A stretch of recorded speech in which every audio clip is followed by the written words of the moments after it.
بسم الله الرحمن الرحيم عن أبي سعيد رضي الله تعالى عنه قال قال رسول الله صلى الله تعالى عليه وسلم وإن هذا المال حلوة من أخذه بحقه ووضعه في حقه فنعم المعونة هو رواہ البخاری۔ نبی کریم صلی اللہ علیہ وسلم نے ارشاد فرمایا یہ مال بہت ہی میٹھا ہے، جس شخص نے بھی اسے حق کے ساتھ لیا یعنی جائز طریقے سے کمایا، ووضعه فی حقہ اور اس کو حق میں خرچ کیا یعنی حق کے راستے میں سچے راستے میں خرچ کیا، فنعم المعونۃ ہوا تو یہ مال بہترین مددگار ثابت ہوگا۔ اور فرمایا ومن اخذہ بغیر حقہ اور جس نے اس مال کو بغیر حق کے لیا یعنی ناجائز طریقے سے کمایا، کان کالذی یأکل ولا یشبع تو یہ اس شخص کی طرح ہے جو کھاتا تو ہے لیکن سیر نہیں ہوتا۔ دوستو،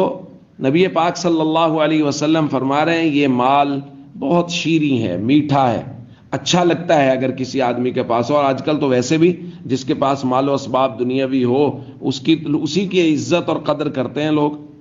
تو حضور علیہ الصلوۃ والسلام نے فرمایا کہ دو شرطیں ہیں اس مال کے دنیا اور آخرت میں انسان کے مددگار ہونے کے لیے۔ ایک یہ ہے کہ مال کو جائز اور حلال طریقے سے کمایا ہو،